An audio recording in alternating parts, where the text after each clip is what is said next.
인간은 생존을 위해서 기본적인 세 가지 욕구를 가지고 있습니다. 우리가 너무나 잘 알고 있죠. 식욕, 수면욕, 성욕.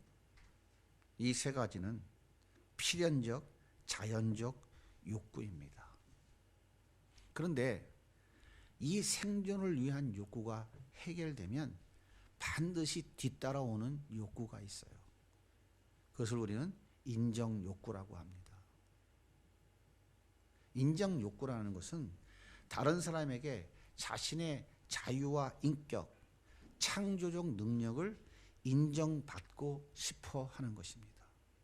이러한 인정 욕구를 다른 말로 하면, 아주 쉬운 말로 하면 이렇게 표현할 수 있을 거예요. 나 이런 사람이야. 자랑하고 싶은 것이죠. 그래서 인정받을 만한 것을 만들기 위해서 수단과 방법을 가리지 않습니다. 다른 사람이 고통받고 아파하는 것은 전혀 의식하지 않아요. 심지어 필요에 따라 하나님도 내가 인정받을 만한 도구로 전락시켜버리기도 합니다. 이것이 범죄한 인간의 죄성이에요. 그런데 오늘 본문에 보면 바울도 나도 자랑할 것이 있다고 그래요. 그런데 뭘 자랑하냐고 그러냐면 다른 것이 아니라 십자가를 자랑한다고 말하고 있어요. 십자가. 당시에 유대인들은 십자가가 무엇인지 너무 잘 알고 있었습니다.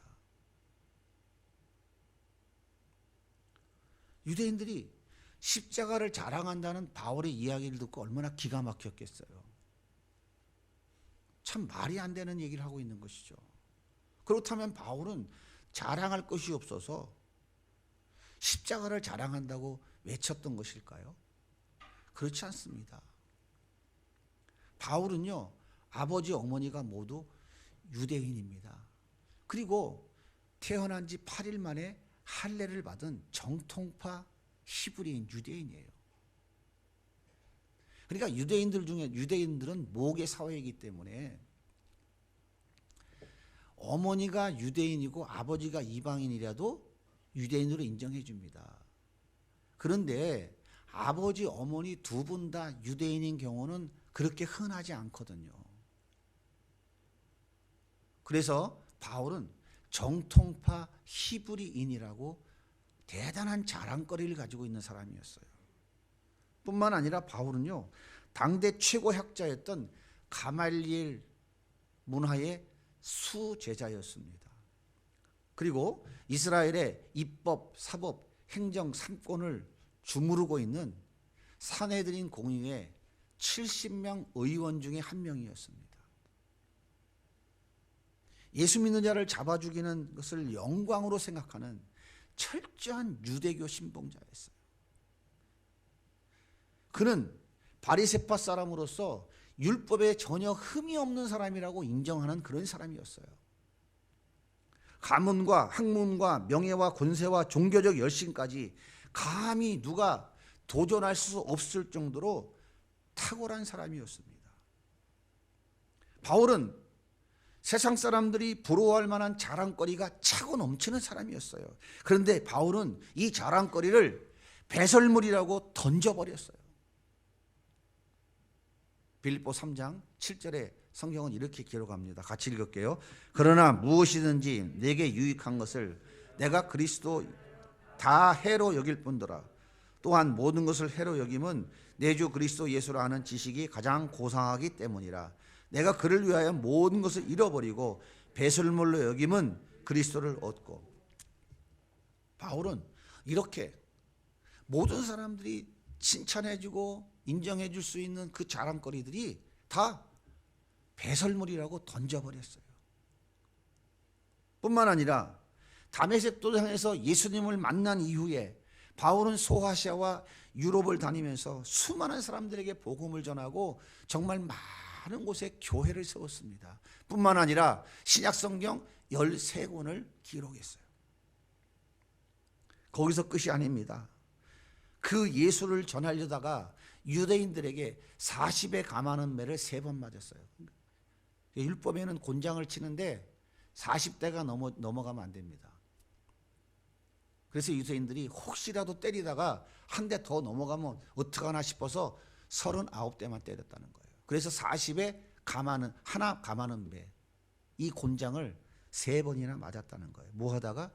예수를 위해 복음 전하다가.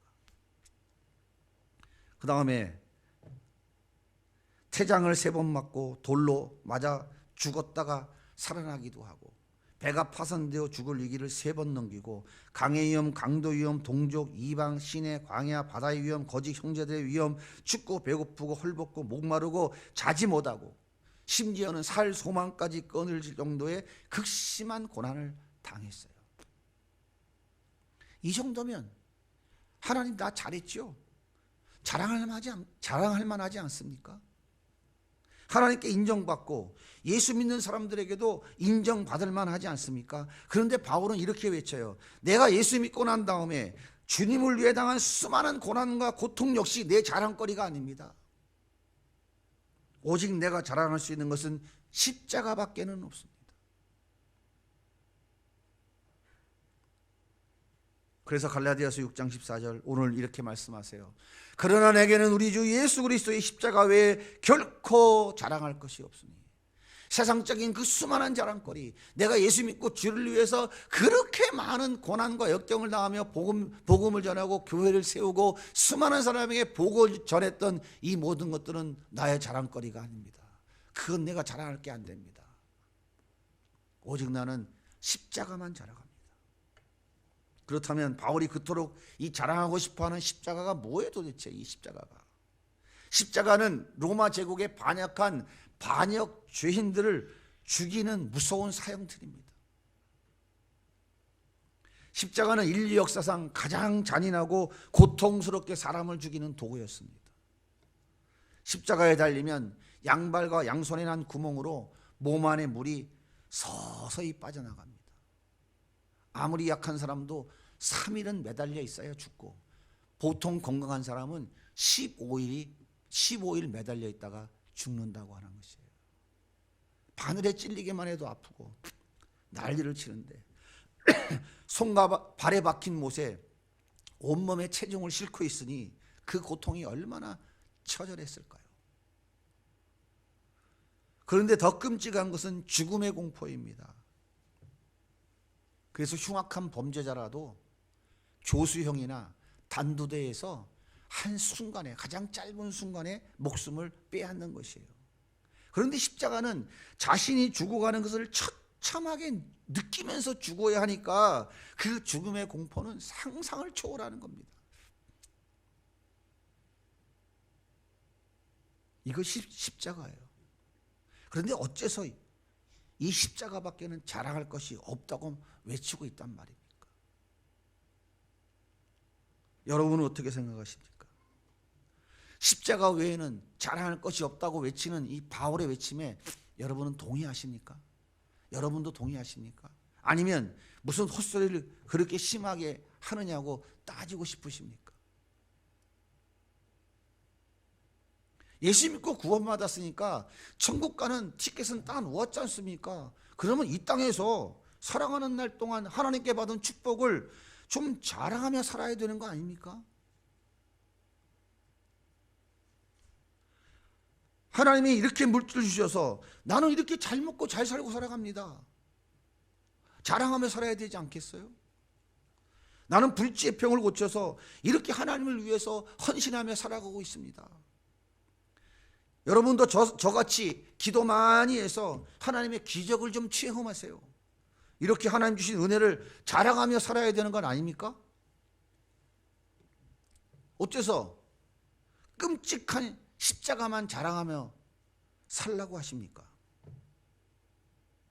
목사님 너무 하시는 건 아닙니까? 혹시 이렇게 실망하고 계신 분 혹시 안 계십니까? 여러분, 그렇지 않습니다. 성경은 그렇게 말하고 있지 않아요.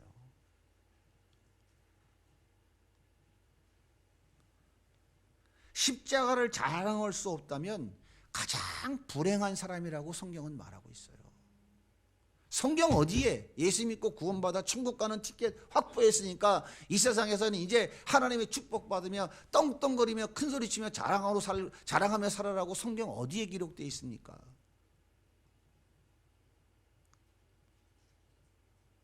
우리가 자랑해야 될 것은 오직 십자가. 이 십자가를 자랑할 수 없다면 가장 불행한 사람이라니까요. 십자가를 자랑할 수 없다면 하나님의 은혜와 사랑을 아직 모르는 사람이에요. 십자가를 부끄러워한다면 아직 구원받은 하나님의 자례라고 말할 수 없습니다. 십자가가 없는 부귀영화, 십자가가 없는 무병장수, 십자가가 없는 만사형통은 복이 아니라 저주입니다. 십자가 없는 교회, 십자가 모양만 있는 교회, 그 십자가를 경험하지 못하는 교회는 교회가 아닌 것이에요.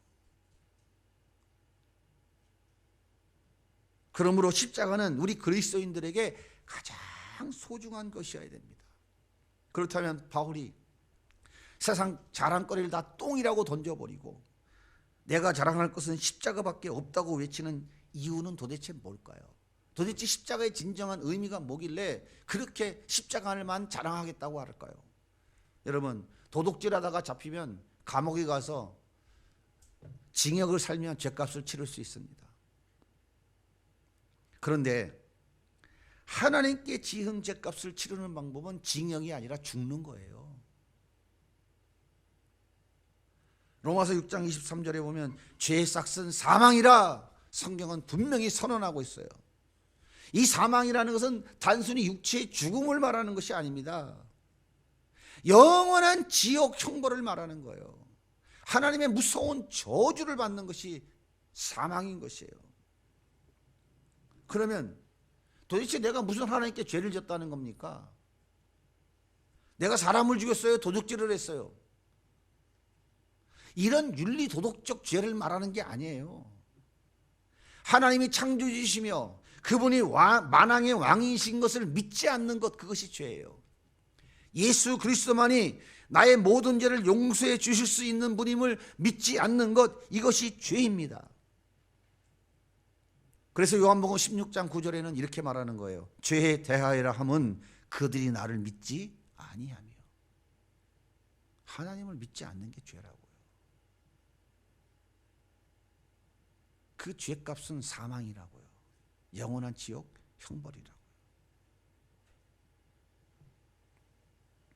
그 하나님을 믿지 않는 자들, 그 하나님이 나의 인생의 주인이고 만왕의 왕이시고 그분이 창조자이시며 그분이 내 인생을 주관하시는 분인 절대 주권자이심을 믿지 않는 그것이 바로 죄라고 성경은 말하고 있다고요. 그 죄 가운데 있는 자들이 이 땅에 살아가며 자기 욕심대로 짓는 죄가 도둑질하고 살인하고 간음하고 하는 것이에요. 근원적인 죄가 뭐냐면 그 하나님을 믿지 않는 게 죄라고 성경이 말하고 있어요. 그 죄값이 바로 사망이라고, 영원한 지옥 형벌이라고 성경은 말하고 있습니다. 그렇다면 내가 지은 죄를 어떻게 해결해야 된다고요? 두 가지 조건이 충족되어야 돼요. 첫째는 죄가 없는 인간이어야 되고, 둘째는 죽어야 됩니다. 죄 없는 인간이 나를 대신해서 죽어주면 나는 그 죄를 탕감받을 수 있다, 그 말이에요. 그 무서운 지옥 형벌 사망에 처하지 않는다, 그 얘기입니다. 그런데 누가 나를 대신해서 죽어줄 사람이 있겠어요? 설사 죽어줄 사람이 있다 할지라도 죄 없는 인간이 있느냐 말이에요. 성경은 이렇게 말합니다. 로마서 3장 10절에 기록된 바 의인은 없나니 하나도 없으며, 로마서 3장 23절에는 모든 사람이 죄를 범하였음에 하나님의 영광에 이르지 못하더니, 모든 인간들은 다 죄인이기 때문에 나를 위해 설사 누가 죽어줄 사람이 있다 하더라도 그 사람이 죽는다고 해서 내 죄값을 대신 갚아주지 못한다는 거예요. 결국은 뭡니까? 내 죄를 해결할 길이 없다, 이 말이에요.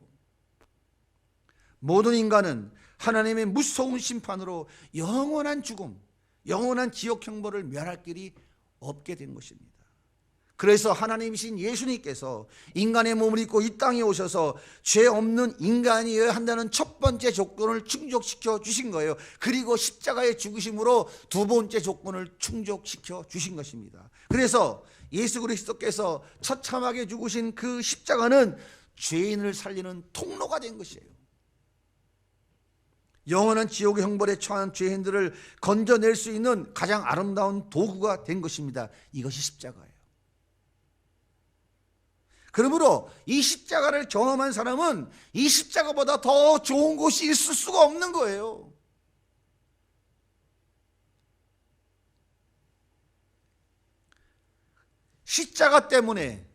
이 십자가 때문에 영원한 생명을 얻었다고 확신하는 사람들은 이 세상에 그 무엇보다도 값지고 귀한 보물이 십자가인 것입니다.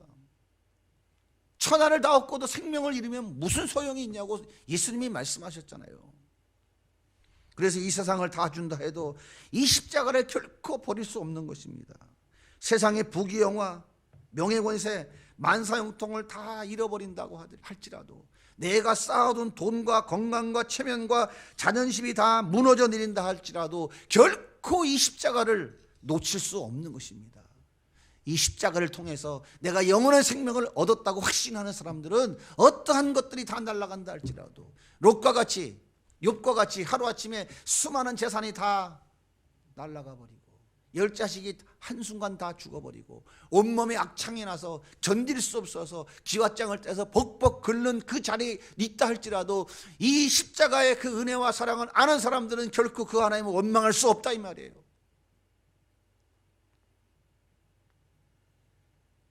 왜 눈앞에 찰랑거리는 물결 앞에서 무너질까요? 왜 작은 이익 앞에서 주저앉을까요? 왜 그 알량한 자존심 때문에 분노할까요? 왜 하나님께서 맡겨주신 사명을 헌시짝같이 내던져 버릴까요? 믿음이 없어서요? 기도를 안 해서요? 돈이 없어서요? 여러분이 믿음이 없습니까? 여러분이 기도 안 하십니까? 돈이 없어서 맨날 받고 있고 있습니까? 그거 아니잖아요. 그게 아니라고요. 십자가를 경험해 보지 못했기 때문에 그런 거예요. 십자가를 경험해 보지 못했기 때문에. 십자가를 경험해 본 사람은요, 자신이 얼마나 큰 죄인인지를 처절하게 깨닫는 사람입니다. 자신이 얼마나 큰 하나님 앞에 죄인인가를 깨닫는 사람들이 바로 십자가를 경험한 사람이에요. 그 십자가가 없이는 내 죄가 절대 사함받을 수 없다는 것을 확신하는 사람이다 이 말이에요. 제가 고등학교 1학년 때 수원 칠보산 기도원에서 하나님을 인격적으로 만났어요. 그때 제 가슴을 강렬하게 후벼 파는 것은 딱 한 가지밖에 없었어요. 내가 큰 죄인입니다. 하나님 나를 용서해 주세요. 그 어린 나이에 무슨 죄를 꽤 많이 졌는지 모르지만 내 안에는 내가 죄인이라고 하는 이 엄청난 깨달음이 내 가슴을 막 뒤집어 얼마나 후벼 파는지 견딜 수가 없어서 새벽 4시 반에 시작한 그 새벽기도 눈 떠보니까 아침 10시 반 6시간을 그 예배당을 굴러다니면서 하나님께 용서를 구하면서 대글대글 굴렀던 경험이 지금도 생생합니다. 그런데요, 돈 많이 벌어서 사람들에게 자랑하고 싶었어요. 헌금 많이 해서 하나님께 인정받고 싶었습니다. 그래서 그 하나님을 헌시짝같이 버렸어요. 그런데 하나님 앞에 다시 돌아왔을 때 그 죄가 얼마나 안타까운지 그 죄를 철저하게 회개했던 기억이 생생합니다. 죽음을 느끼면서 아, 이게 죽는 것이구나 라고 하는 그 순간에 하나님, 내 죄를 용서해 달라고. 내가 할 수 있는 것이 아무것도 없었는데 내가 하려고 했었습니다. 십자가를 경험해 본 사람은 자신의 죄인됨을 철저하게 깨닫고 회개합니다. 십자가를 경험해 본 사람은요, 나 스스로 변화될 수 있는 가능성은 단 1%도 없다는 것을 깨달은 사람이에요. 나 스스로 내가 변화됩니까? 변화돼요? 절대 변화되지 않습니다. 그래서 믿음의 주여 온전케 하신 그 예수님을 더욱 붙잡기 위해서 몸부림치는 거예요. 이게 십자가를 경험한 사람. 십자가를 경험한 사람은 바울이 배설물이라고 버린 것을 붙잡기 위해서 몸부림쳤던 그 어리석은 짓이 얼마나 한심한 것인지를 깨달은 사람이에요. 바울은 배설물이라고 똥이라고 버린 그 세상 자랑거리를 붙잡으려고 얼마나 몸부림치며 살아왔느냐고요. 그 십자가를 경험한 사람, 예수 그리스도의 그 십자가의 구속의 은혜가 얼마나 크고 놀라운 것인지를 깨닫는 사람은 그 죄를 하나님 앞에 철저히 회개하는 거예요. 하나님, 나는 똥을 붙잡고 똥을 쌓으려고, 똥을 갖다가 더 많이 쌓으려고 온갖 죄를 다 짓고 살았습니다. 깨닫고 회개하는 사람. 십자가를 경험해 본 사람은 예수님 가신 십자가의 길을 따라가려고 몸부림치는 사람입니다. 나를 죽여 남을 살리는 십자가, 예수님의 그 십자가의 삶을 살아내 보려고 몸부림치는 사람이에요. 이런 사람은 절대로 교만할 수 없어요.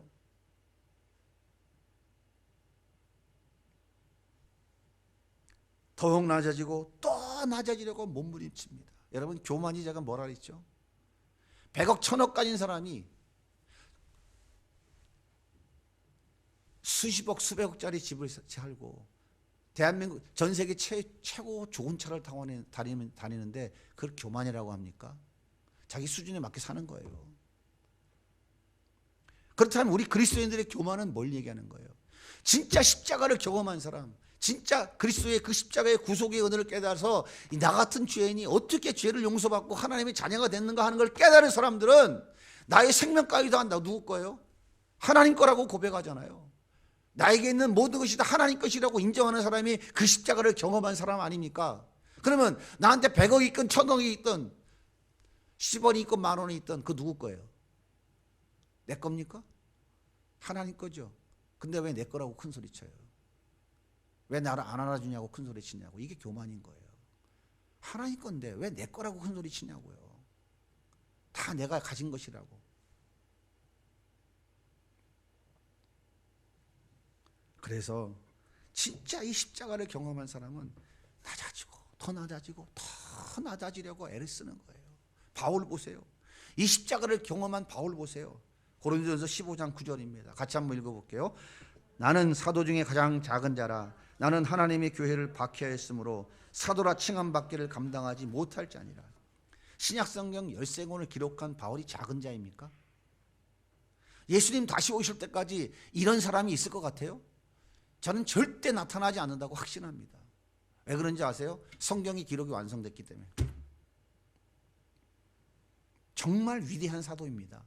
정말 큰 자였다고요. 십자가를 경험한 후에 나는 사도 중에 가장 작은 자라고. 이렇게 십자가를 경험하면 경험할수록 자신이 얼마나 작은 자인지, 내가 얼마나 연약하고 부족하고 정말 하나님 은혜 없이는 살아갈 수 없는, 하나님의 국률하심이 없이는 단 하루도 살아갈 수 없는 존재인 것을 깨닫고 또 깨닫고 깨달을 수밖에 없는 거예요. 그리고 바울이 그 죽음이 임박한 그 인생 말년엔 뭐라고 고백합니까? 그 엄청난 하나님의 일을 감당한 이 바울이 그 죽음이 임박한 그 상황에서 이렇게 고백하잖아요. 디모데전서 1장 15절에 보면 죄인 중에 내가 괴순이라. 이 괴순하는 말은 헬라어의 의미가 첫 번째, 최고이라는 뜻이에요. 그러니까 죄인들의 죄의 경중을 따라서 순서를 매긴다면 내가 모든 사람들 중에서 가장 첫 번째라 그 말이에요.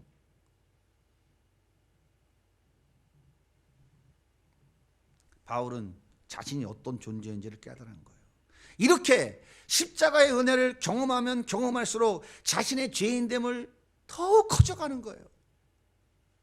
내가 죄인됨을 더 깨닫고 깊이 깨닫고 그 죄인됨이 점점점 확대되어지면 반대로 십자가의 은혜와 사랑은 점점점 더 비례해서 커지는 거예요.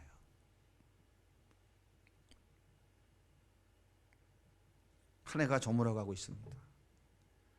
코로나로 인해 어느 해보다 더 힘들고 어려운 시간을 보내오셨습니다. 그 와중에 많은 사람들이 교회를 떠났고 교회마다 심각한 재정 위기를 만나고 교회가 세상에 지탄받는 대상으로 전락해버리고 말았어요. 그렇다면 교회가 다시 교회다워지고 그리스도인이 다시 그리스도인다워지려면 어디서부터 다시 시작해야 될까요? 숫자가 많은 것을 자랑하고 건물이 크고 화려한 것을 자랑하고 남보다 좋은 프로그램을 자랑하고 남보다 좋은 환경을 자랑했던 것, 교회가 자랑하려고 했던 쌓아놓은 것들을 다 버려야 돼요. 그리고 십자가에서부터 다시 시작해야 됩니다. 교회가 십자가를 자랑할 수 없다면 그게 무슨 교회이겠습니까? 교회가 십자가 외에 무엇을 자랑해요? 우리 교회는 건물이 이렇게 큽니다. 우리 교회는 5,000명, 10,000명이 들어갑니다. 우리 교회는 대한민국 최고의 음향 시스템을 갖추고 있습니다. 엄청난 영상 시스템을 보십시오. 이것을 자랑하는 교회가 아니다 이 말이에요. 그것을 자랑하니까 하나님께서 코로나라고 하는 회초리를 휘둘러서 다 흩어져 버리게 만드셨지 않습니까? 교회가 자랑하는 것은 예수 그리스도의 십자가의 구속과 그 은혜, 그 십자가로 외에는 자랑할 게 없다 이 말이에요. 그러므로 우리는 거기서부터 다시 시작해야 되는 거예요. 십자가를 자랑하려면 내가 먼저 십자가를 경험하는 그 자리에서부터 다시 시작해야 됩니다. 나 같은 죄인이 어떻게 구원받았는지, 나를 구원해 주신 십자가가 무엇인지, 그 십자가가 나와 무슨 상관이 있는지 자신을 진지하게 돌아보고 철저하게 회개하는 것에서부터 시작해야 됩니다. 하나님, 바울이 배설물이라고 버렸던 것, 그거 주워 담아서 나의 자랑거리 삼으려고 몸부림치며 살아왔습니다. 회개해야 될 거예요. 어째서 바울은 배설물이라고, 더러운 똥 같은 거라고 똥을 금고 안에 보관하시는 분이 있어요? 그것을 왜 우리는 주워 담지 못해서 예수 믿는다고 하면서 그걸 왜 하나라도 더 주워 담아서 쌓아 놓으려고, 그래서 내 힘으로 자랑하려고 그렇게 몸부림치며 살아가야 됩니까? 이것을 회개해야 된다고요. 하나님을 위해 헌신하고 충성한 것을 나의 자랑거리 삼으려는 것을 철저하게 회개해야 돼요. 내가 교회를 위해서 이렇게 일했지 않습니까? 내가 하나님 나라를 위해 선교를 위해서 이렇게 일했지 않습니까? 그것을 자랑거리 삼으려는 것. 바울보다 더 많은 자랑거리가 있습니까? 없다면 자랑할 수 없는 거죠. 그 자랑하려고 했던 것. 한국교회가 북한에다가 병원을 짓고 세외에다가 얼마나 많은 교회를 짓고 그거 자랑했습니다. 교회들마다 그것을 영상으로 만들어 자랑하면서 우리 교회는 이렇게 많이 했습니다. 자랑하는 것 철저히 회개하고 십자가를 자랑하는 십자가 앞으로 다시 가야 된다 이 말이에요.